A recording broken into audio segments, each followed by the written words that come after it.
그럼 지금부터 2017학년도 인문계 상해 17개 대학 지원 전략 설명회를 시작하도록 하겠습니다. 자, 저는 예필 교육 컨설팅 대표 입시 전문가 최정욱입니다. 자, 안녕하세요. 자, 오늘 설명회는 인문계 상해 17개 대학 지원 전략 설명회, 제목 그대로 지원을 어떻게 할 것인가, 이 지원 전략을 중심으로 설명회를 진행하도록 하겠습니다. 자, 먼저 오늘 설명회 진행되는 순서는 다음 5가지 목차에 따라서 진행이 되겠습니다. 자, 첫 번째, 대입 전형의 2017학년도 대입 전형의 주요 특징. 2번, 지금 받고 있는 수능 점수가 실제 수능에서는 얼마나 나올까, 이걸 예측해야 됩니다. 이 예측을 한다는 것은 두 가지죠. 수능 최저 등급을 수시 모집에서 수능 최저 등급을 내가 얼마나 맞출 가능성이 있는지 판단과, 그 다음에 정시 모집에서 내가 어느 대학쯤 갈 수 있는 건지 판단하는 중요한 잣대가 되는 겁니다. 그거 미리 예측하셔야 됩니다. 하나는 가장 데이터가 있습니다. 오늘 그걸 말씀드리겠습니다. 세 번째, 학생부 관리 중요하겠죠. 그 다음 학생부 관리, 지금 수시 모집에서 지원을 할 때는 학생부 관리를 하는 것은 가장 기본 필수가 되었죠.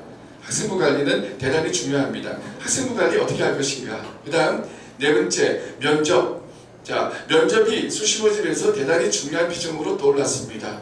학생부 교과 전형이든 학생부 종합 전형이든 면접 비중이 대단히 중요하게 떠올랐습니다. 이 면접을 어떻게 준비해야 될 것인가. 학생들이 아직까지도 교육 현장에서는 면접 대비가 원활하게 이루어지는 경우가 좀 드물죠. 우리는 아직도 국어, 영어, 수학은 아주 열심히 공부하면서 면접은 아직까지 시험 과목으로 인식하지 않고 있는 상황입니다. 좀 안타깝죠. 네. 자, 제가 이 면접을 나는 꾸준히 준비해 오고 있다. 한번 손 한번 들어봐 주세요.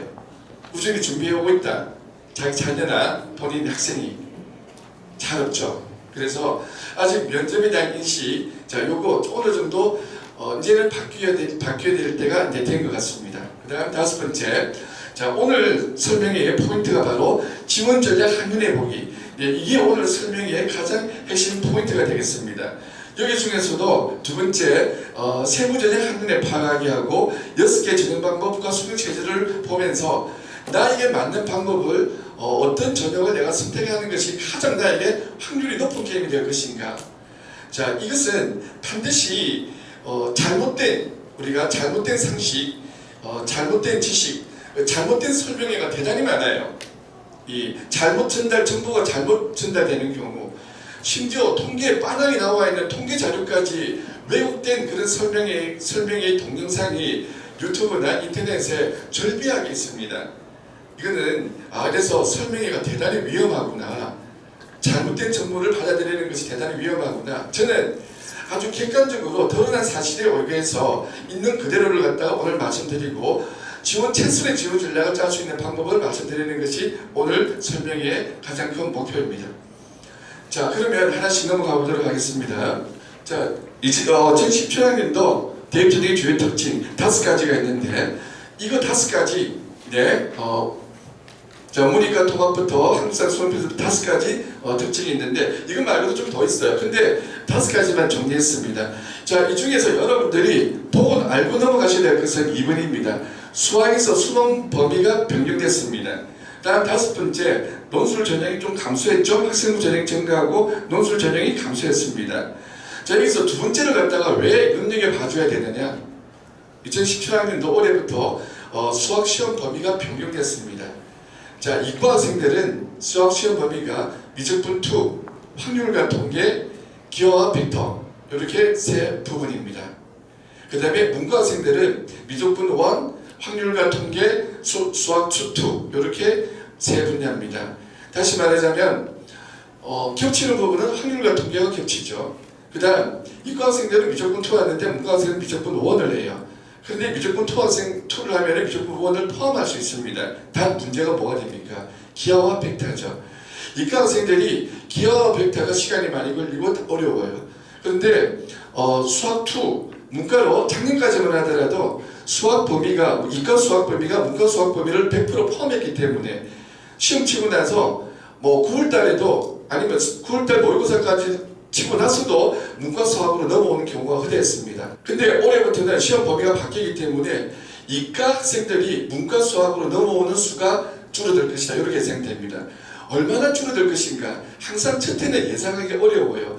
여기에 따라 가지고요 문과 1, 2등급 학생들, 이과 1, 2등급 학생들이 이 희비가 엇갈립니다. 대단히 큰 영향을 받습니다. 자, 작년에 그래서 이 수학 시험 수능 범위가 변경된다는 이 부분을 제가 말씀을 좀 드릴 거고 저게 영향을 어느 정도 미치는지 한번 보여드리고 그 다음에 여기를 한번 보겠습니다. 다섯 번째 보죠. 자, 학생부 전형점과 논술 전형 감소했습니다. 그러면 학생부 전형은요 쭉 2015학년부터 보니까 55%, 그 다음에 57.4%, 2017학년은 60.3%, 자 60%죠. 올해 학생부 교과, 학생부 종합으로 약 60% 선발한다. 자, 이 통계는 알고 가셔야 되겠고 논술을 보겠습니다. 자, 논술은 4.6%, 2016학년에 4.2%, 올해는 4.17%입니다. 그러니까 모집 정원에 논술로 뽑는 전형이 4.17%라는 얘기죠. 이거는 무엇을 의미하느냐면은 소위 말해서 우리가 1등급이 4%까지잖아요. 논술은 산술적으로 계산하면은 1등급 학생들만 합격한다 이런 얘기입니다. 근데 문과 논술하고 이과 논술하고 조금 다르죠. 이과는 수리 논술과 수리 논술만 치거나 수리 플러스 과학을 시험을 치죠. 시험을 치는데 이과는 거의 이면이 잘 안 일어납니다. 근데 문과 논술은 가끔 3등급 학생도 합격하는 그런 사례가 가끔 있습니다. 그래서 논술은 우리가 통계적으로 4.17%다. 즉 1등급 학생들이 합격하는 학생이 합격을 하고 특히 논술은요 재수생의 강세가 두드러집니다. 재수생의 강세가. 그건 왜 그러냐면 재수생들은 요즘에 재수하는 학생들은 옛날처럼 국어, 영어, 수학 딱 시간표에서 수업을 하지 않죠. 하루의 절반을 상위권에서는 하루의 절반을 수리 논술을 공부합니다. 그리고 나머지 시간에 다 과학, 그 다음에 국어, 영어 조금씩 공부하죠. 좀 수리 논술에 승부수를 걸어 들어가는 거죠. 그 말은 재수생은 재학생에 비해서 논술을 공부할 시간이 10배 이상 많은 겁니다. 그래서 대단히 불리합니다. 그래서 재학생들이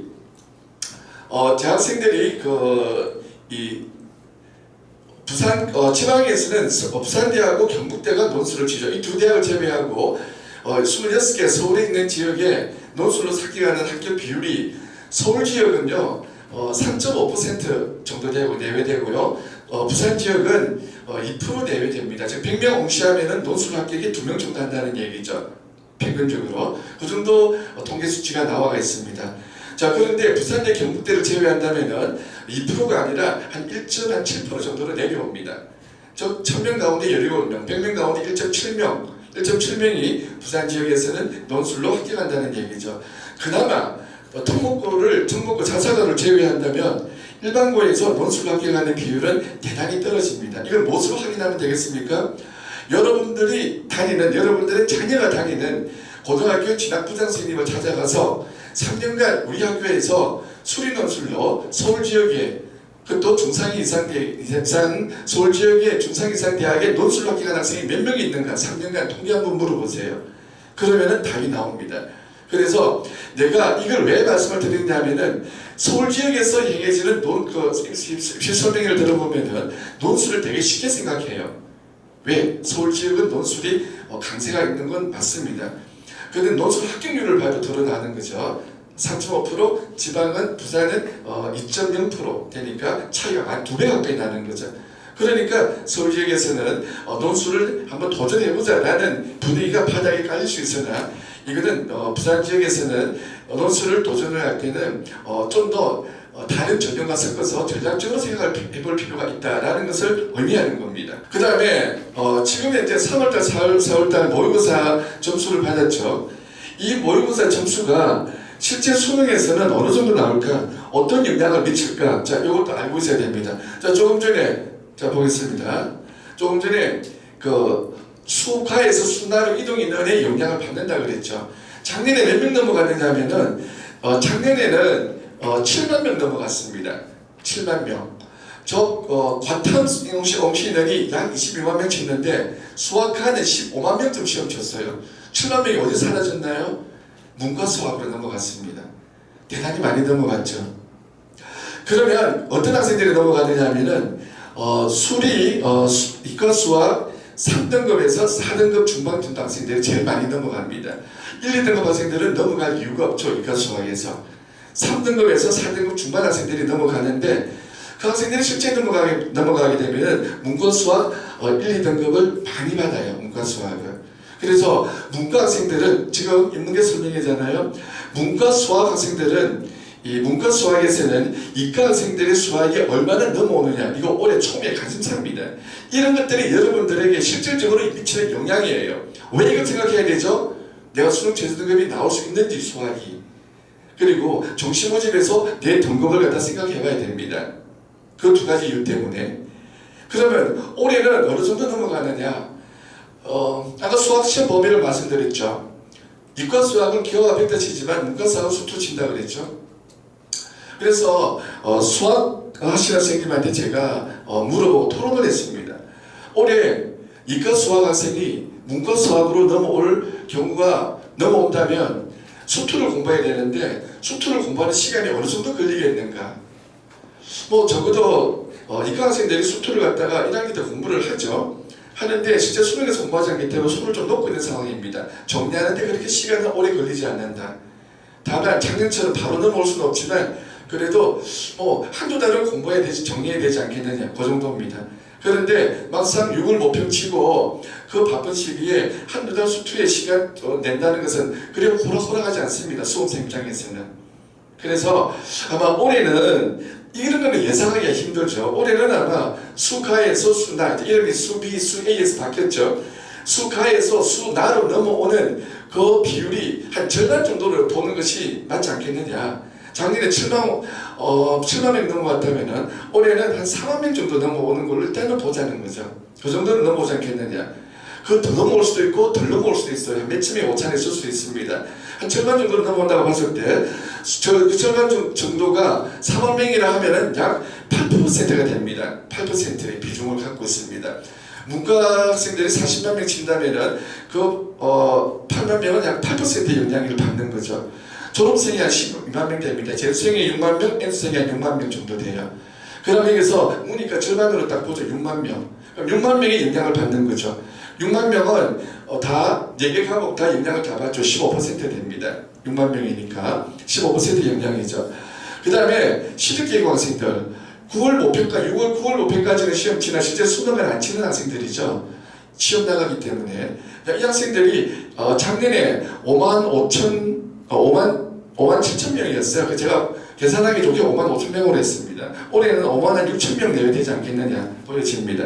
이 학생들은 국수, 영, 문과 수학과 문과 학생들하고 똑같이 치죠. 사회탐구는 영향을 안 받죠. 이 학생들은 직업탐구를 치기 때문에. 그래서 국수형 13%의 영향을 받습니다. 그러면 각 과목별로 받는 영향이 달라지는 거죠. 국어 영어는 18%, 사탐은 15%, 수학은 무려 36%의 변수가 있는 겁니다. 이렇게 복잡하게 생각하지 마시고. 그러면 이런 어떤 지금 현재 내가 3월달 고3 학생들 3월달, 4월달에 내가 수능에서 모의고사에서 받았던 그 100분위를 봐야 됩니다. 등급을 찾아보면 의미가 없습니다.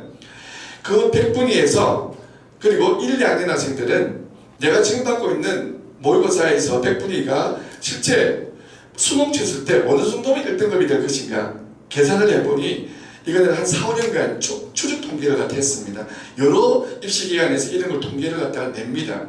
쭉 따라가 보면 공통적인 의견이 1등급은 98%입니다. 1등급은 국영수입니다.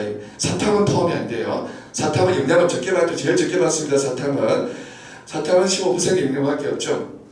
그래서 국영수에 해당되는 얘기입니다. 1등급은 98%를 봐야 되고 2등급은 93%로 봐야 되고 3등급은 87%로 봐야 된다. 요걸 기억하셔야 됩니다. 여기에 기준해서 내가 3, 4월 모의고사의 등급 있죠? 여기에 기준해서 지금 내가 96%, 97% 1등급을 받았다면 그거는 2등급인 겁니다. 2등급이 나옵니다. 실제 수능에서는 98%가 넘었어야 됩니다. 이거 정확하게 계산하면 97.5에서 97.7, 8, 9 요 정도 있습니다. 제가 살짝 0.0을 높였어요. 98%를 넘어서야 내가 1등급을 이제 계산할 수 있다는 겁니다. 내가 2등급을 받았는데 90%, 100분이 90, 91, 92를 받아서 그거는 3등급인 겁니다. 그리 계산하셔야 돼요. 그리 계산을 해서 내가 수능 최저 등급을 2과목, 수시 모집에서 주로 2과목이죠. 수능 최저 등급을 갖다가 맞추는 확률이 어느 정도 될 것인가를 갖다가 냉정하게 생각해야 됩니다. 나 열심히 할 거니까 지금 3등급 받고 있는데 2등급 올라갈 거야. 2등급으로 올라갈 거야. 막연한 생각입니다. 이런 더 내려옵니다. 실제 수능에서는 이런 변수를 정확하게 알고 냉정하게 움직여야 됩니다. 자, 이런 것들이 내가 머리가 아프다. 자, 6을 모평 어떻게 하면 됩니까? 6을 모평 치고 나서 그 점수를 가지고 수능 예측 프로그래밍을 많이 여러 입시기관에서 운영을 합니다. 그런데 넣어보세요. 넣으면은 수능 예상 점수하고 내가 정시에서 지원 가능한 대학을 갖다가 제공해주는 서비스를 여러 군데서 제공하고 있습니다. 그걸 한번 꼭 해보셔야 됩니다. 그래서 내가 주관적으로 내가 어디에 갈 수 있다. 여기에 근거하지 마시고 내가 실제 객관적으로 어디에 갈 수 있는가를 정확하게 한번 짚어보세요. 그 과정 필요합니다. 자, 학생부 관리를 좀 간단히 할게요. 자, 이제 학생부 관리가 대단히 중요해졌죠. 자, 학생부 관리에서 자, 1번부터 5번까지는 우리가 손댈 수 없습니다. 그죠? 인적, 학적, 출력 손댈 수 없고 수상 경력 가능하면 상을 조금 많이 타세요. 그리고 이거는 이 대회를 내가 출전할 것인지 말 것인지 상은 못하더라도 출전했다는 그 의미가 있습니다. 예, 꼭 상 탈 수 있을 가능성이 있어야만 출전하는 것이 아니고 출전을 함으로써 내가 내 전공에 관심과 열정을 보여온 학생으로 보여줄 수 있기 때문에 출전을 하는 게 좋습니다. 그 다음 자, 진로 희망사항에서 6번부터 10번까지가 우리가 흔히 말하는 비교과라는 거죠. 6번부터 10번까지가 자, 이 6번부터 10번까지를 갖다가 보면서 입학 사정관들은 주로 5가지 기준에 의해서 이 학생을 판별하게 됩니다. 자, 1번 전공 적합성, 2번 인성, 3번 학업 능력, 4번 창의성 잠재력, 5번 리더십. 이 5가지 기준에 의해서 이 학생을 갖다가 판별을 하게 됩니다. 어느 정도 되는지. 자, 이 학생부만 가지고도 1시간 이상 설명을 해야 되기 때문에 핵심 한두 가지만 이야기하고 넘어가도록 하겠습니다.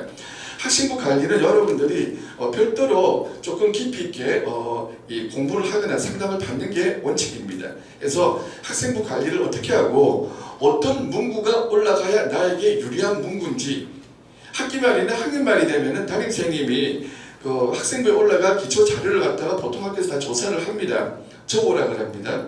자, 적어오면은 적어온 것을 그대로 올려주는 학교도 있고 또 담임선생님이 판별해서 선별해서 올려주는 학교도 있고 또 그리고 어떤 학교는 그냥 다 그런 거 이러저런 거 없이 담임선생님이 내가 교과목 선생님이나 동아리 선생님이 알아서 다 올려주는 그런 학교도 있고 학교마다 지금 상황은 다 다르지만 어떤 상황에서라도 내 것 내가 챙겨야 된다는 그런 어떤 그 결론을 갖고 있어야 됩니다.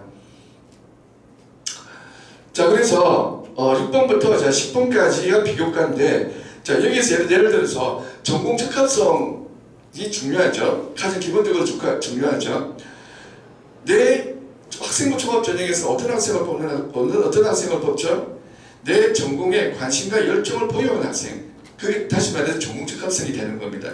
전공 적합성은 어디에 나타날까요? 여러 군데서 나타납니다. 희망사유 200자에서도 나타나는 거죠. 희망사유. 내가 왜 이 전공을 하려고 한다.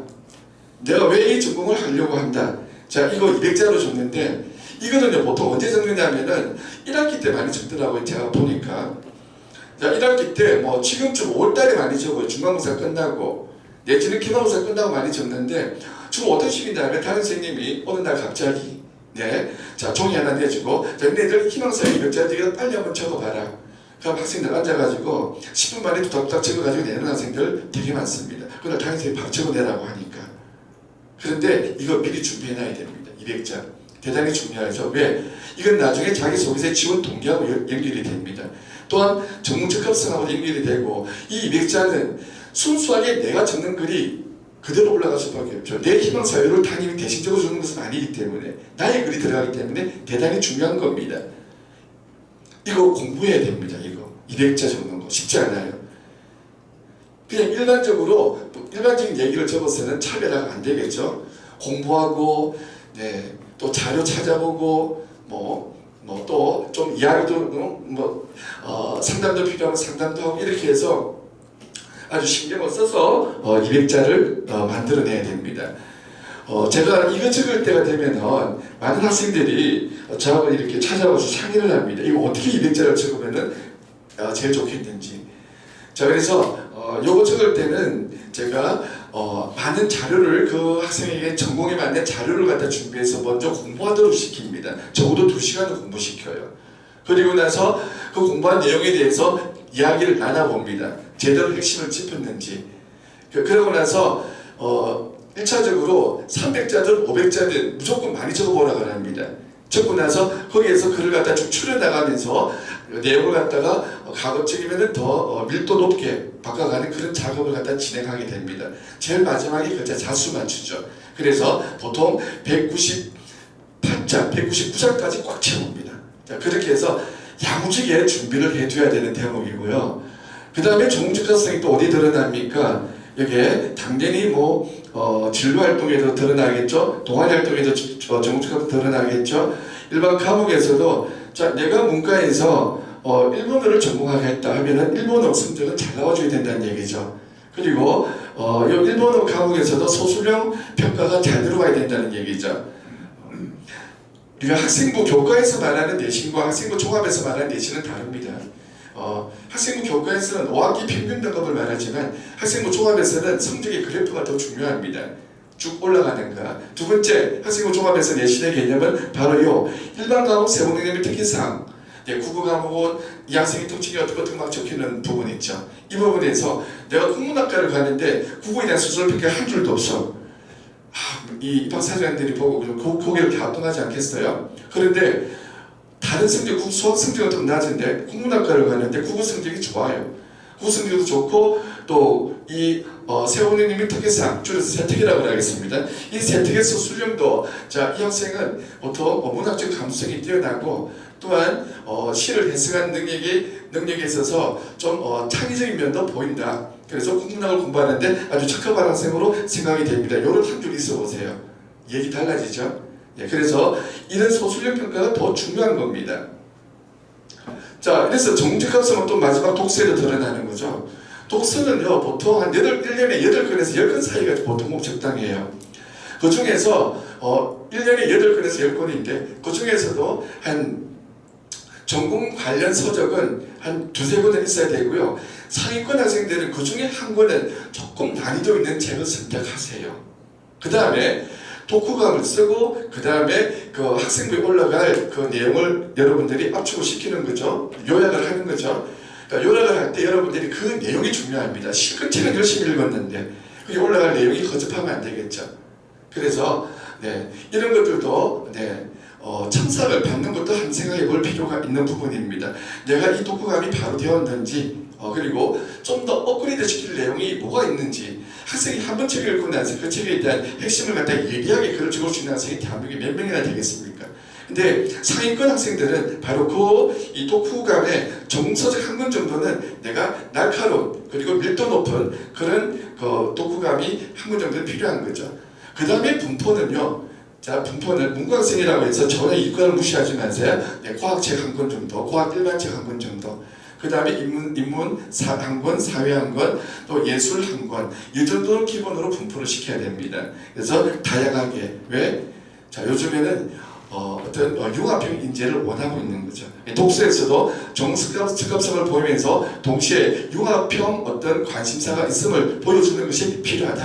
그죠? 독서에서는. 그래서 정특합성 하나만 얘기해도 이렇게 할 얘기가 많습니다. 인성은 어디서 드러나죠? 봉사활동 여기 있잖아요. 요 하나만 하고 승부는 넘어가도록 하겠습니다. 봉사활동에 특기성 나와있는 500자적고요. 여기 보면은요, 대부분의 학생들이 이 칸을 갖다가 무시하거나 칸이 비어가 있습니다. 이 칸은 500자 적는 칸. 이 칸은 학교에서 단체로 한 봉사활동이다.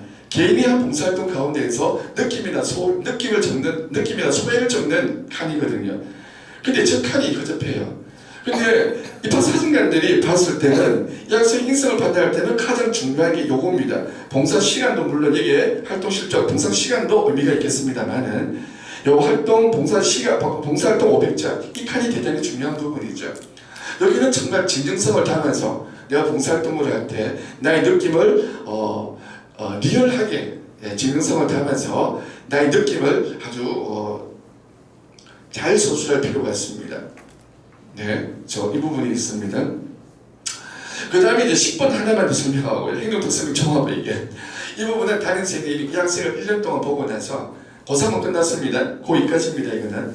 그래서 이 학생을 1년 동안 보고 나서 자, 이 학생의 지금 이 학생의 인성을 위주로 쭉 기술을 하는 겁니다. 그런데 이 부분도 대부분 보면은요. 대부분 보면 적히는 내용이 뭐 배려, 협력, 갈등 관리 눈에 드러나는 것만 적히는 경우가 거의 대부분입니다. 제가 시내에 있는 학교의 그 대부분의 학생부 상담을 하면서 학생부 내용을 읽어보면은 거의 99%가 일반적인 얘기들밖에 안 적혀가 있어요. 근데 간혹 사회권 학생들에게서는 좀 차별화되는 내용이 적힐 필요가 있습니다. 한 가지만 예를 들자면요. 여러분 창의성 이 칸에 창의성이를 한번 적는다고 생각해 보세요. 그런데 이 창의성을 어떻게 줄 것이냐 하면은 학생 본인 스스로보다 적어라 이라면은 학생들도 못 적어요. 내가 1년 동안 생활하면서 나의 창의성이 뭘까 한 번도 고민해 본 적이 없거든. 그런데 그거 있습니다. 학생들이. 고등학생들이 가지는 창의성이라는 것은 특별한 데서 찾으려고 하면 안 됩니다. 일반적인 생활에서 나옵니다. 창의성이 있어요. 그걸 찾아내야 됩니다. 1년 동안 나의 시간을 1년 뒤로 되돌려서 다시 쭉 리와인딩 하면서 이제 이야기를 해가면서 자, 나의 창의성이 뭘까 찾아가야 됩니다. 그러면은 어떤 창의성을 나는 어떻게 표현할 것인가 자, 이것도 고민해야 되고요. 그래서 그런 내용들이 들어가는 것이 중요합니다. 상위권 학생들은요. 일반적인 얘기보다는 더. 한 학교의 학생부는요. 그 정결성이 85% 똑같아요. 읽어보면. 왜 그렇죠? 왜? 단체로 활동했으니까. 그 중에서 그 85%가 의미 있는 게 아니고 그 중에서 나의 얘기가 들어가야 되는 거죠. 내가 차별될 수 있는 내용들이 몇 군데 들어가야 됩니다. 적어도 여기서 세부적으로 쭉 보면은 한 10몇 개 되잖아요. 그죠? 여기서 군데군데 한 줄이라도 나의 얘기 들어간 거하고 그렇게 단체 활동만 적힌 거하고는 읽어보면 완전히 다릅니다. 이 서류가 굉장히 비교과가 중요해졌죠, 지금은. 자, 그 다음 면접 관련 얘기는 좀 하겠습니다. 자, 면접이라는 과목은 대단히 중요한 과목입니다. 경우에 따라서는 당락을 결정짓죠. 특히 학생부 종합전형에서는 수능체제 등급 없는 학교가 80%죠. 그래서 그럴 때는 다 면접을 대부분 봅니다. 2단계에서. 그래서 면접을 어떻게 준비할 것인가. 네. 자, 면접은 우리가 내용상 3가지가 있습니다. 사실확인, 인적성, 전공신청 3가지가 있는 거죠. 네, 사실확인 면접은 학생부 자기소개서에 있는 사실의 진위를 판별하는 면접이 되고, 인적성 면접은 제가 면접을 1년에 거의 한 300회, 400회 정도 1년에 매년 실시를 합니다. 해보면 드러난 학생들의 특징이 인적성 면접에서 소화시키는 진로 문항수가 대략 한 60문항 내외 정도 됩니다. 60문항 내외 정도. 그 정도는 소화시키고 있을 때 내가 어느 정도의 답변을 할 수가 있습니다. 그리고 평소 때 내가 생각하는 거하고 실제 면접장에 가고 하고는 하늘과 땅 차이입니다. 실제 면접장에 딱 들어가는 순간에는 윗니 아랫니가 막 부딪히는 현상이 발생합니다. 그리고 문 열고 드르륵 들고 들어가면은 학생들 머리가 허해진다 그래요. 아무것도 생각 안 나던데요. 이렇게 이야기합니다. 대부분. 그게 면접장에 들여보낸 어머니, 보통 어머니들 다 동행을 많이 하거든요. 면접하는 날에. 면접 애를 갖다 보내놓고 난 전화가 옵니다. 보냈는데 애 얼굴이 너무 창백해가 들어갔어요. 들어가는데 아침밥도 제대로 못 먹었어요. 얼굴이 너무 창백했어요.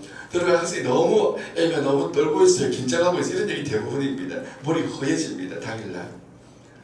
평소 대처럼 편안 안 해요. 그런 상황이라는 걸 아셔야 됩니다. 그래서 면접은 절대적으로 무리수로 정리하는 게 면접 아니라는 걸 먼저 아셔야 됩니다. 결론은 뭐죠? 면접은 이론으로 공부해서는 절대 안 됩니다. 면접은 몸으로 체득해야 됩니다. 면접은 평소 때 면접은 시험 과목입니다.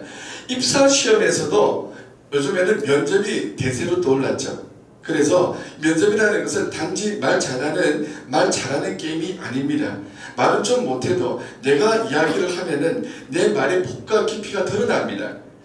그거 자꾸 인식하고 연습을 해야 됩니다. 몸으로 훈련을 해야 됩니다.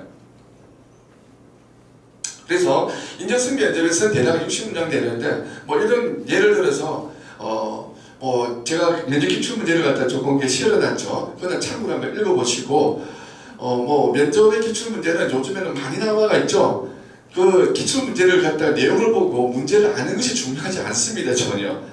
그걸 내가 어떻게 답변을 짧은 시간에 논리적으로 할 것인가. 그거는 머릿속으로 정리되지 않는다는 거. 그 다음 세 번째는 전공 신청 면접. 문과에서는 이 전공 신청 면접 상위권 대학에서 이걸 많이 보죠. 인적성 면접을 포함해서 3번 전공 신청 면접을 많이 봅니다. 그럼 이 전공 신청 면접은 어떻게 준비해야 될까요? 아주 어렵게는 안 나옵니다. 논술처럼 그렇게 어렵게는 나오지 않아요. 하지만 너무 쉽게도 안 나오고 차별화시켜야 되니까 그 대학, 그 학과에 오는 학생들은 수준이 엇비슷해요. 거기서 내가 한 발짝도 아닌 단 반 발짝이라도 차별화가 이루어져야 돼요. 그러면 어떻게 준비를 해야 될까? 자, 예를 들어서 올해 면접 문제 한 문제가 지금 세상에 공개됐죠. 예, 무슨 문제일까요?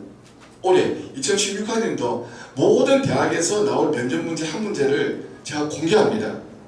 무슨 문제가 꼭 나올까요?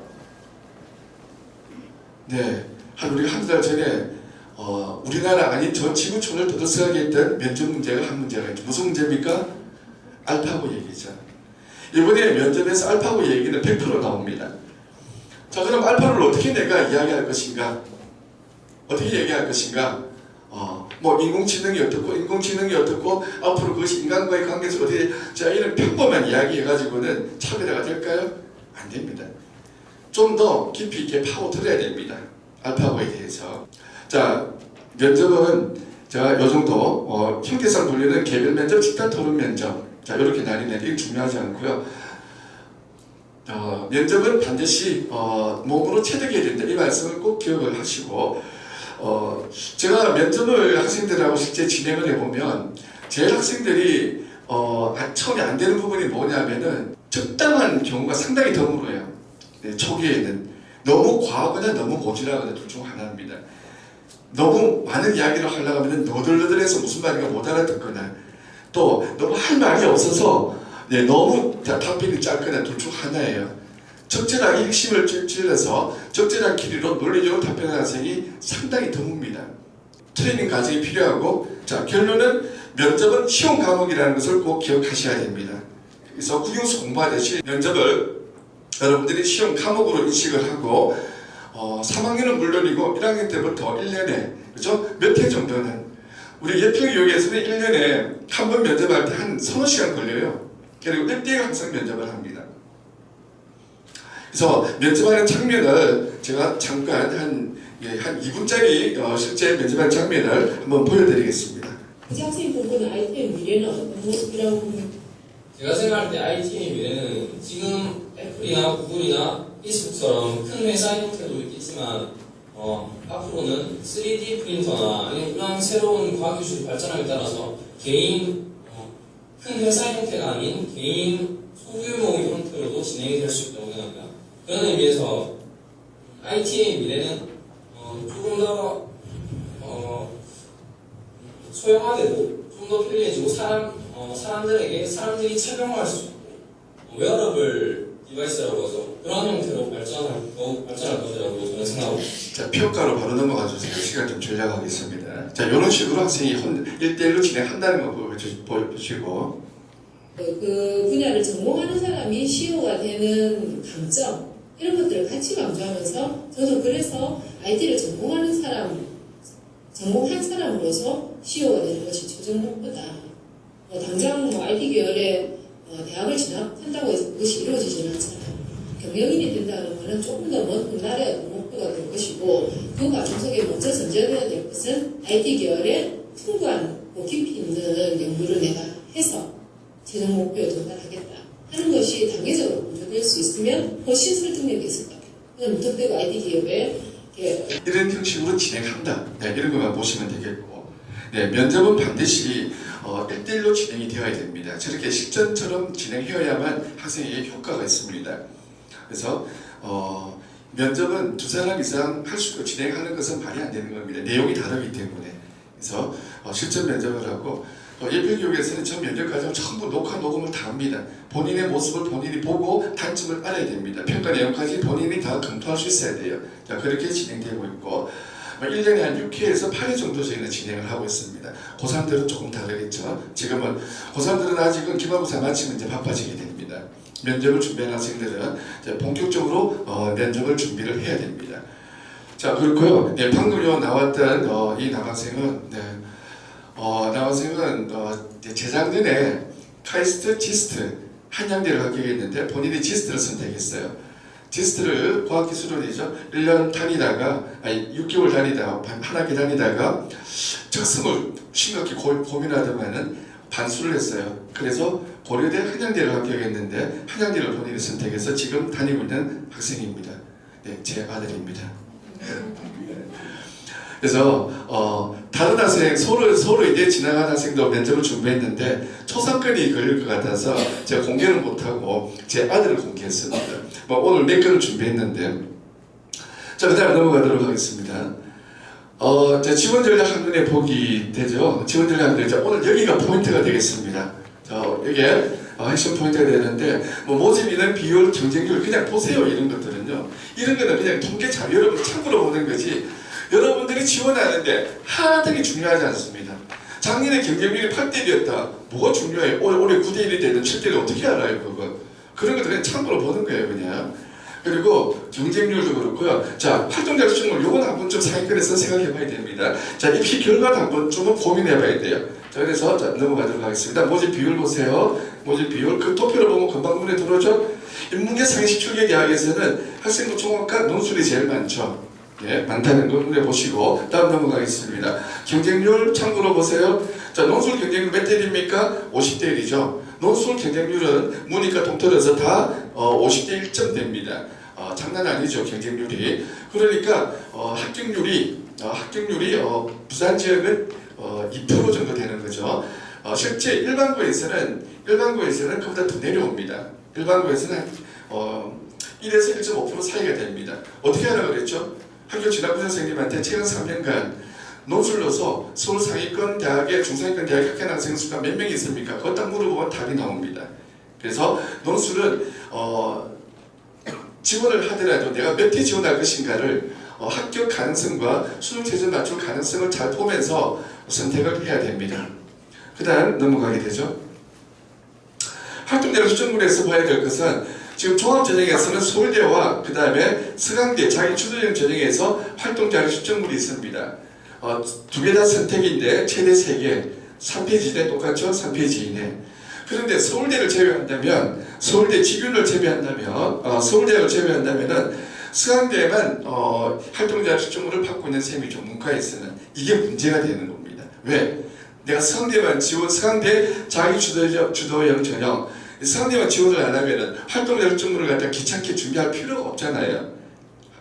어떻게 해서 학생들 심리가 피해가고 싶겠죠. 저거 하나만 빼면은 내가 할 일이 절반이나 줄어드는데 활동 열정물 주기 3건 준비하는 게 얼마나 시간 많이 들어가고 신경 쓰이고 귀찮은데요.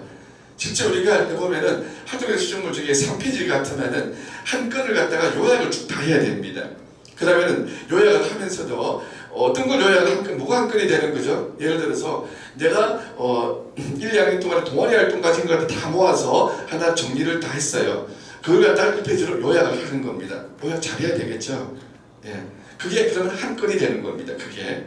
예. 그런 겁니다. 학생들마다 보통 한두 건은 다 있어요. 3건을 무엇으로 채울 것인지. 이거 전문가하고 조금 오히려 필요합니다. 이게 필요한 학생들은. 그리고 상대 너무 떨지 마세요. 오히려 이게 일반고 학생들의 이게 허점이 있습니다. 일반 학생들이 많이 피해가죠. 여기저기 전형을 갖다가. 이것만 빼면 얼마나 세상이 편해집니까? 그렇죠. 자, 선택이라고 해서 나 선택이니까 나 안 내도 되겠어. 네, 우리가 수험생은 갑이 아니고 올입니다. 네, 이거는 을의 권리가 아닙니다. 이거는 선택이라고 해놨지만 제출을 이런 거는 제출을 하는 게 맞겠죠. 네, 나머지 빈 공간 제출 방식은 이건 아직까지 빈 공간은 아직 발표가 안 된 대학은 아직까지 정리가 안 해놓은 겁니다. 다음 넘어가겠습니다.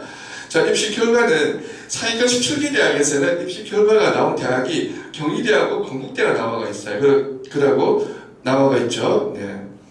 경희대를 보니까 학생부 평균이 내로 레선스 전형이 2.68이에요. 2.68.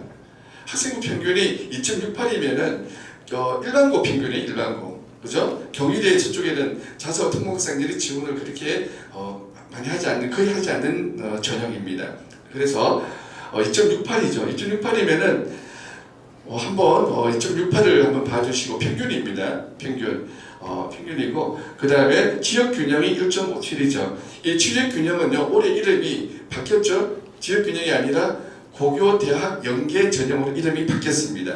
그리고 성격이 또 바뀌었죠. 지역균형에서는 작년에 수도권은 제외했습니다. 서울, 경기, 인천은 제외했는데 올해 전형 이름이 바뀌면서 그것도 없어졌어요. 좀 지역 제한이 없어졌어요. 자, 그러면 어떻습니까? 좀 더 경쟁이 올라가겠죠. 그래서 올해는 1.57이 평균이 아니라 대략 예상은 1.45 정도는 올라갈 것이다 라고 보는 것이 맞습니다. 올해는 이거 조심해 주시고요. 그 다음에 1.49 학교생활 총괄 전형 1.49 이거보다도 좀 더 올라가지 않겠느냐. 지역균형이 고교 대학 연계 전형이요. 그 다음에 건국대가 이번에 많이 낮게 나왔죠. 4.05까지 나왔습니다. 최고가 2.98이고 2.5이다. 학생부 종합 전형은 이 건국대를 발표를 했으니까 나머지는 대략 제가 알고 있는데 일단은 대학교에서 공식적으로 발표를 했는가 아닌가를 기준으로 삼았습니다. 네, 그걸 보시고 그 다음 넘어가겠습니다.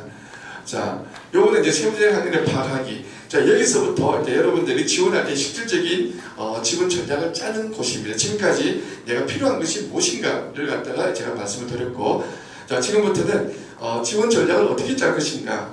자, 그래서 먼저 이건 학생부 교과죠. 네, 학생부 교과 보는 방법은 자, 수능 최저 등급이 있는 게 뒤에 있죠. 그리고 면접이 있는 게 이쪽에 있습니다. 한번 딱 봐주시고, 자, 학생부 종합 전형 되죠. 자, 학생부 종합 전형도 수능 최저 등급 여기서부터 수능 최저 등급이 있죠. 자, 수능 최저 등급 없는데 면접이 있구나. 자, 요거 잘 봐주시고, 그다음 자, 지역 인재 전형. 자, 부산대에서 4명 뽑습니다. 한의학 전문대학의 학사 통합 과정으로 지역 인재 전형. 불경이겠죠? 예, 불경 지역 학생들만 응시할 수 있고요. 학교장 추천 잘 봐주세요. 학교장 추천은 자, 경희대 2장, 그 다음에 국민대 몇 장, 동국대 아직 발표가 아직 안 됐습니다. 몇 장인지. 그 다음에 동국대 역시 발표 안 됐고, 서울시립대는 논술에서 학교장 추천 전형이 있어요. 작년에 2명 했는데 올해 몇 명일지 대학자 발표가 아직 안 났습니다. 이화여대 6장, 서울대 2장, 고려대 4장. 여기서 문이과 구분이 있는 데는 경희대하고 고려대가 문이과 구분이 있어요. 경희대는 어떻습니까? 경희대는 인문 1장, 자연 1장. 고려대는 인문 2장, 자연 2장 나눠지가 있고 나머지는 구분 없습니다. 네. 서울대는 예를 들어서 2장인데 자연계 2장 다 줄 수 있어요. 인문계 2장 다 줄 수 있어요. 뭐라고 말을 못합니다. 그건 학교에서 판단할 문제니까. 자, 그렇다는 거. 그럼 나는 어디에서 추천을 받을 것인가? 이것도 추천을 내가 어디서 하나 받을 것인가 고민 잘 하셔야 됩니다. 이 부분도. 개인마다 이건 다 다르겠죠. 네. 내가 교과 성적이 이건 나 지원 전략 짜는 거하고도 맞물려 있는 얘기입니다. 내 추천을 한 장 어디를 받을 것인가? 우리 학교 중에 2장 준다던데요. 보통 한 사람당 1장 주는 학교가 대부분입니다. 그런데 상황에 따라서 2장 받을 수 있는 경우도 더러 있어요. 가끔 있더라고요, 보니까. 그 다음 논술 6개 전형이 있죠. 논술 역시 위에 3개는 수능 체제가 없는데 밑에 3개는 수능 체제가 있죠. 수능 체제가 없는 데는 반드시 뭐가 들어가가 있어요? 교과가 들어가가 있죠. 그 다음에 한양대는 비교과를 보겠다는 얘기입니다. 논술 플러스 비교과. 자, 논술 플러스 비교과를 보고 수능 체제가 있는 데서 어떻습니까? 고려대 승관여공대 부산대에서는 비교과를 보고 있죠. 예. 그 다음에 여기는 출결 동사만 보니까 자, 그래서 이제 논술을 하더라도 비교과를 어떻습니까? 대비를 해놔야 됩니다. 지금 3학년 1학기가 남았죠, 아직까지. 3학년 학기 지금까지 학생부 관리를 안 해온 학생들은 3학년 학기 학생부라도 관리를 잘 해야 됩니다. 관리를 잘 해야 됩니다. 그 다음에 특기자 전형. 자, 특기자 전형은 수능 최저 등급이 모두가 없죠. 수능과는 무관한 전형입니다. 주로 문과 학생들은 어학이나 문학에 특기가 있는 학생들을 뽑는 전형입니다. 그렇겠죠? 네. 면접이 있는 대학과 면접이 없는 대학으로 나눠지고, 그 다음에 실기가 있느냐. 네. 동국대학 경희대에서는 실기가 있죠. 네. 그 다음 넘어가서.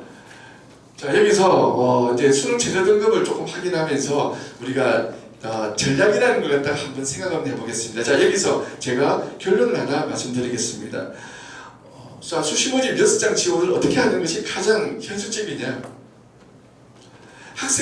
먼저 학생부 교과 전형으로 내가 한 장을 쓸 것인지 쓰지 않을 것인지를 판단해야 됩니다. 제일 먼저 학생부 교과 전형은요 90% 내가 걸린다 떨어진다를 알고 있는 전형입니다. 딱 계산해가지고 학생부 전형을 예를 들어서 학생부 전형 6장 다룰 필요가 있을까요? 수평을 6장 다룰 필요가 있을까요? 그래 3개 학기가 하면 뭐합니까? 의미가 없죠? 학생부 교과 전형은 한 장 쓰는 것이 현명합니다. 나는 안전지원을 한 장 더 쓰고 싶어. 그러면 2장 쓸 수 있어요.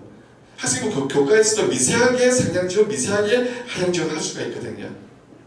그러면 학생부 교과는 한두 장 쓰더라도 안전지원으로, 나머지는 6장이 2세 장은 상향지원, 그 위에 한 장은 상상향지원, 또 한 장은 꿈의 대학, 이렇게 지원하는 겁니다.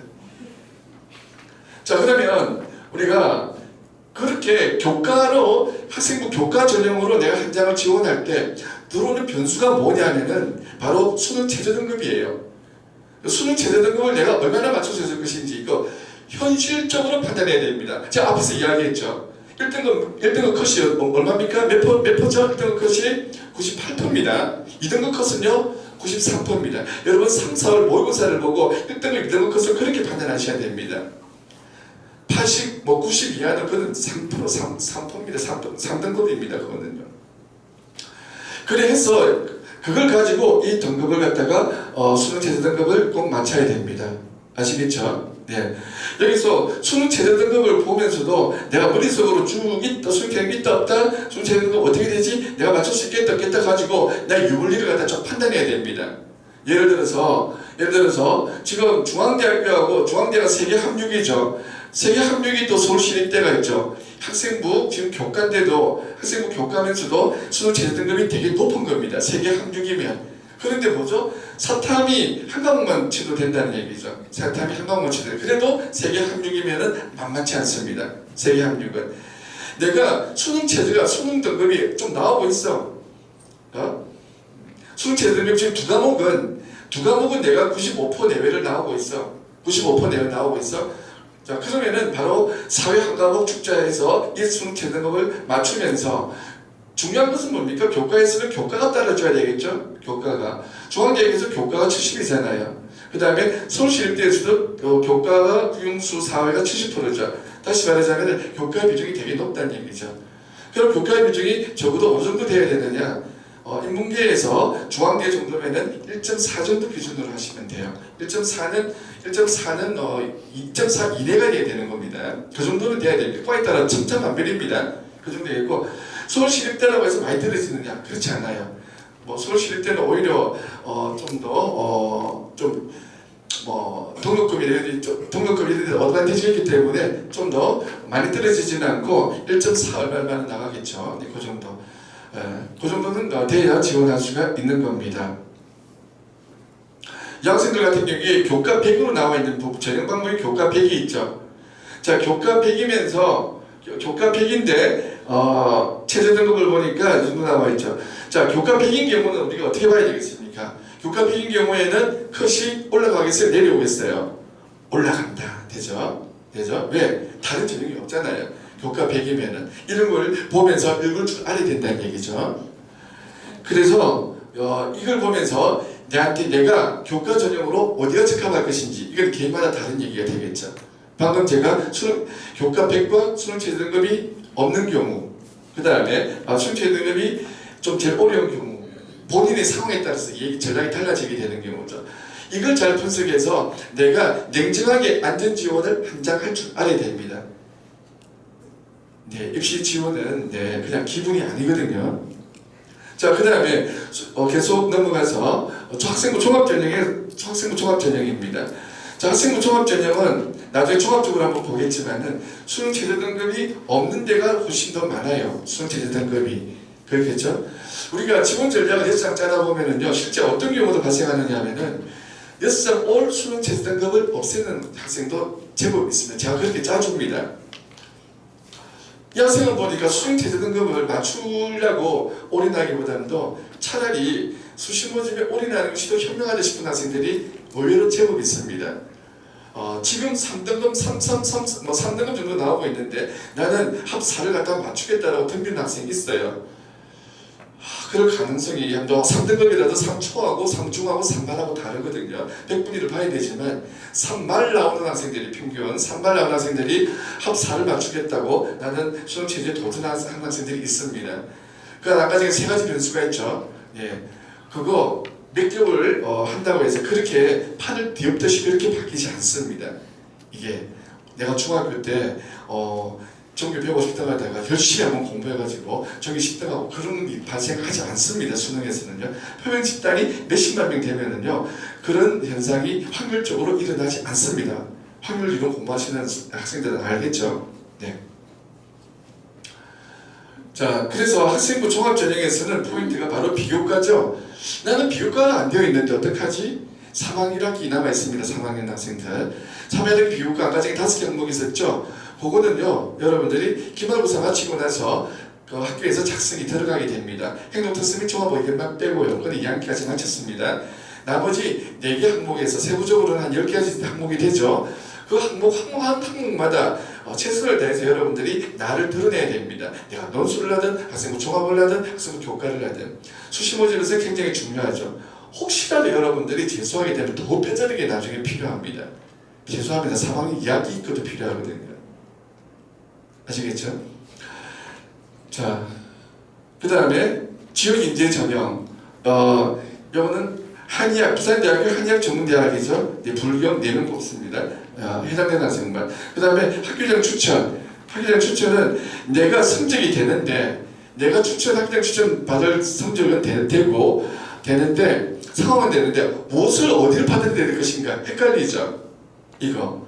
예를 들어서 여러분들이 자, 고려대를 갖다 인문두장 자격도장이잖아요. 고려대 다 받고 싶거든요. 내가 공부 전교 한 3, 4, 5등 한다면은 자, 1등이 한 고려대 4등, 5등은 좀 힘들겠죠. 2, 3등에 1등이 서울대를 갖다 받아갈 것이고 내가 2등이면 내가 고려대를 갖다 받아야 되는데 이거 받을까 말까 문의 전화가 엄청 옵니다. 이 전화가요. 자, 그럼 기준은 뭐냐? 전교 2등이라도요. 전교 2등이라도 학교에 따라서 그 등급이 다 달라요. 어떤 학교 전교 2등은 뭐 1.1 이런 학생도 있어요. 근데 나중에 전교 1등 같은 전교 2등입니다.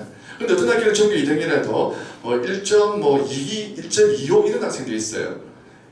학생부 교과는 0.0 얼마 차이로 걸리고 떨어지기도 합니다. 그래서 그 차이 굉장히 커요. 근데 고려대학교 학교장 추천 전형은 학생부 종합 전형이 있지만 보는 방법을 보세요. 보는 방법이 교과가 90을 딱히 붙기 때문에 거의 교과 전형이 되게 가깝다. 우리가 실제적으로 매년 서류를 먼저 넣어보면요, 1.3원 넣으면 웬만한 과에서 다 떨어졌습니다. 1.3 넣어가지고 웬만한 과에서 다 떨어졌다. 보통 걸린 학생들 보면은 1.2 안이에요. 1.2 안에. 이건 아셔야 돼요, 여러분들. 근데 내가 1.3 정도 하면서 전교 2, 3등이야. 거기다가 학교 추천 받을까요, 말까요?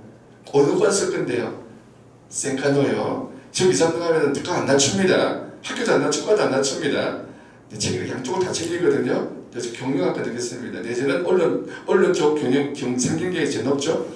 네, 그쪽을 갖다 넣으면은 그거는 저는 보장 못합니다. 어머니 받지 마세요. 차라리 하나를 낮춰가지고 안전핀으로 경희대를 가서 받아보세요. 안전핀으로. 그 안전핀으로 경희대를 받아서 걔를 제일 낮게 놨고 고려대는 차라리 종합전형 다른 종합전형으로 차라리 지원을 하세요. 그렇게 하는 것이 현실적입니다. 입시에서는요, 만약이라는 기대가 잡습니다.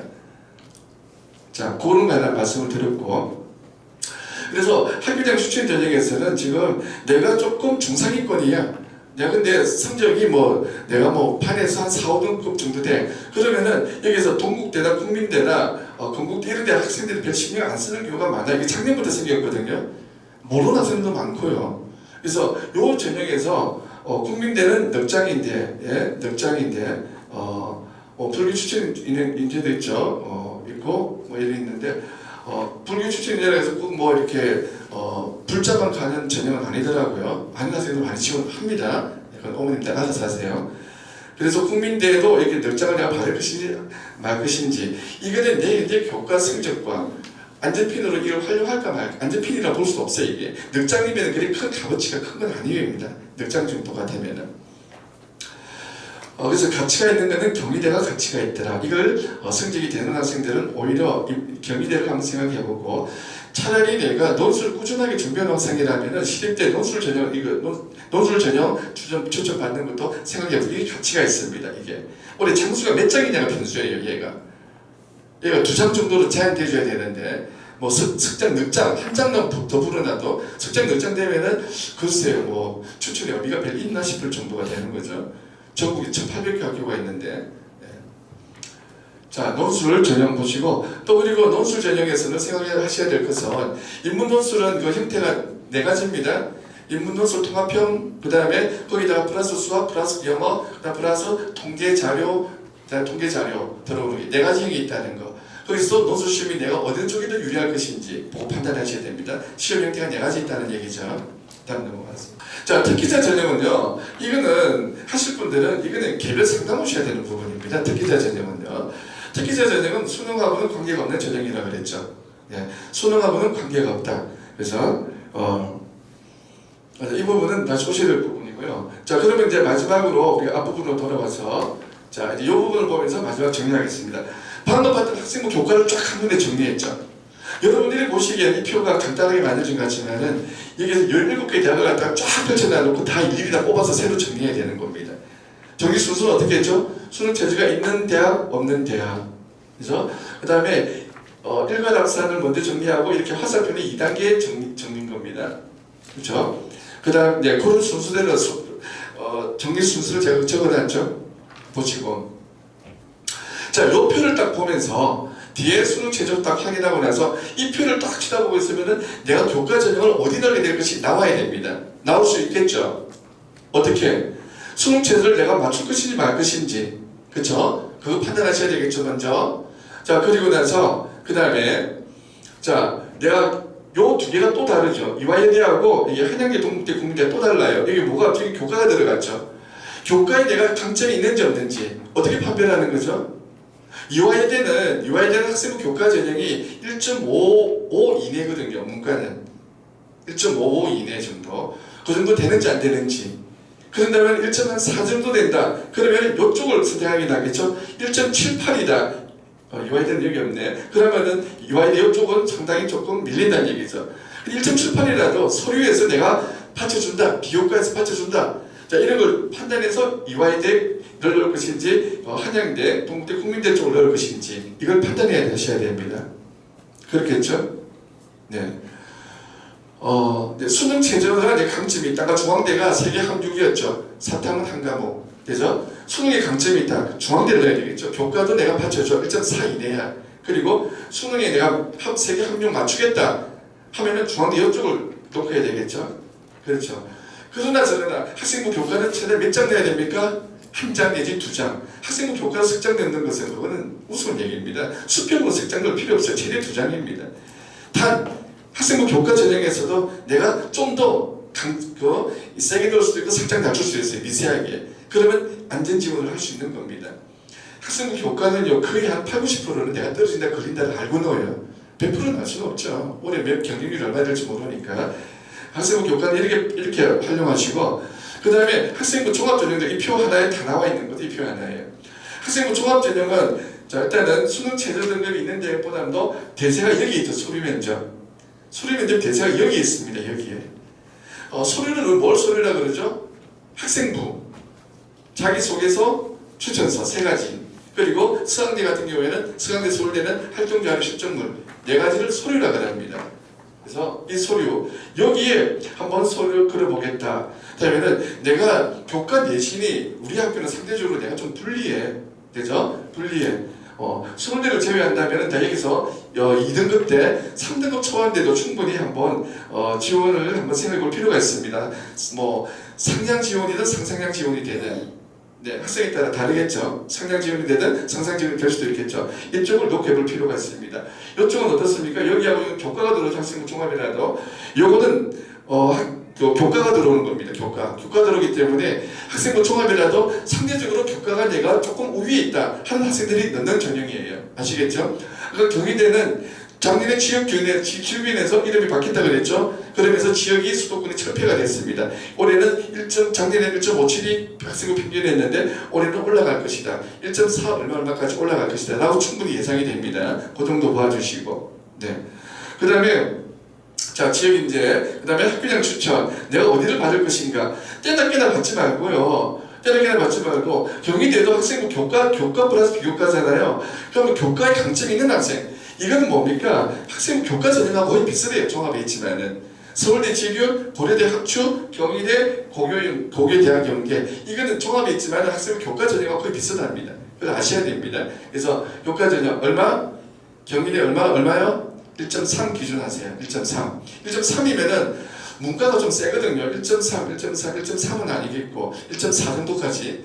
자, 이거는 더 정밀한 거는 과에 따라 좀 더 알아봐야 됩니다. 네, 여기 인터넷에 보면 이런 많이 더 도는데 사실은 좀 근거 없는 자료들이 너무 많은 얘기들이 있어가지고 대학교에 알아보는 것이 제일 정확할 겁니다. 네.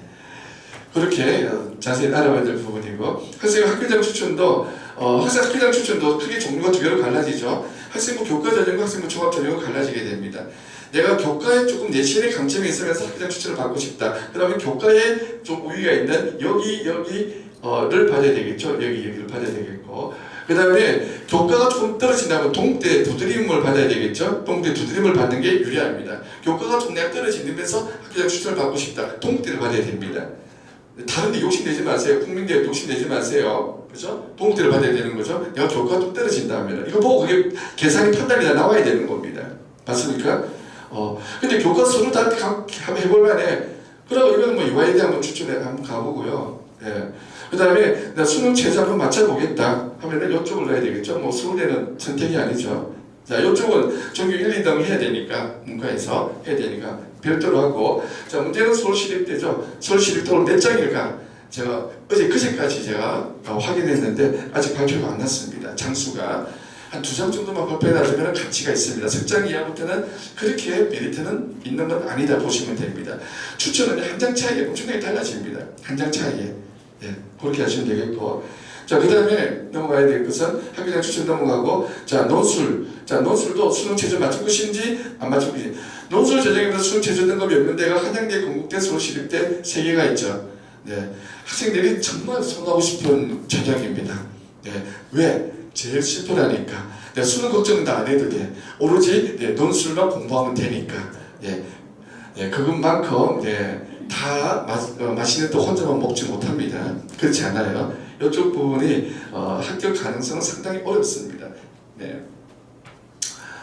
내가 논술을 얼마나 준비해 왔는지에 따라서 넣더라도 논술은 내 논술 준비 상황에 따라서 한 2장, 2장 정도 만화 석장 이내에서 끌어주는 것이 아마 현명할 겁니다. 제 학생들은. 그 정도 보시면 되겠습니다. 그 다음 넘어가서 특기자 전형은 수능하고 관계가 없죠. 요거는 특기자 전형은 너무 이거 하나만 가지고 이건 세부적으로 바뀌게 이야기를 해야 되거든요. 그래서 이 부분은 상담을 봐주십시오. 특기자 전형은 좀 깊게 파고 들어가야 되는 겁니다. 많은 학생들이 해당되는 것이 아니라 몇 명 학생들한테만 해당되는 얘기고 특기자 전형은 요 하나만 이야기하죠. 가장 포커스가 어디에 있습니까? 서류 면접이죠. 서류 면접. 학생부 종합과 똑같은데 특기자 전형과 학생부 종합의 차이점은 특기자 전형에서는 외부 활동이 모두 인정이 됩니다. 외부 활동도 모두 활동자료 시점물로 제출할 수 있다는 거 이거 명심하셔야 됩니다. 아시겠죠? 그래서 특기자 전형을 생각하는 학생들은 외부 활동도 신경을 써야 됩니다. 1학년 때부터. 아시겠죠? 그 점을 놓치면 안 됩니다. 알겠습니까? 그리고 아까 논술에서도 봉사활동을 보는 경우가 많죠. 그래서 봉사 시간도 안에 질적인 내용도 꾸준히 관리해서 느낌 500자도 써야 되니까 그 점도 꾸준히 해야 되겠고요. 자, 오늘 결론적으로 어떻습니까? 학생부 종합 전형 이 수시 모집 6회 지원은 내가 어떻게 지원한다? 한 장은 안전 지원을 한다. 한두 장은 무엇으로서? 학생부 교과 전형으로서. 학생부 교과는요, 의미 있는 교과 등급이 몇 등급이죠? 대략 아까 보니까 3.5등급 이내는 의미를 가질 수 있습니다. 충분히. 대학의 색깔이 문제지. 안전이기 때문에 색깔이 조금 옅더라도 그냥 넣어보세요. 안전으로. 그 다음에 상량은 몇 장 넣을까요? 마음입니다. 2장 또는 석 장 넣습니다. 다음 또 상상량도 하나 넣어야 됩니다. 상상량. 그 다음에 한 장이 뭐죠? 꿈의 대학. 한번 넣어보세요. 근데 제가 마지막으로 이런 경우가 하나 있습니다. 수학리를 잘 위로 넣고 활동자료 시점을 넣는 수학리를 저 위로 넣고 나머지 5장을 다 아래로 다 넣는데 한 개 대학을 다 합격했는데 수학리를 합격했습니다. 그러는 경우도 가끔 발생합니다. 왜? 그 학생은 특별했거든요. 한 분야에서. 수학리는 그걸 본 거죠. 그 학생은. 나머지 대학에서는 그거보다는 더 학생의 평균을 본 거고. 예, 그런 경우도 더 있습니다. 입시에서는. 자, 오늘 설명에 자 3위 17기 대학 입시 설명에 제가 오늘 핵심만 말씀을 드렸습니다. 뭐 학생부 관리, 면접, 지원 전략 이거 중심으로 설명드렸는데 이 1시간 가지고 여러분들한테 모든 걸 설명드리기는 힘들고 핵심만 설명을 좀 드렸습니다. 자, 오늘 17개 상위 17개 대학 자 입시 설명회를 오늘 자 여기까지 자 마무리하겠습니다. 자, 함께해서 고맙습니다. 수고했습니다.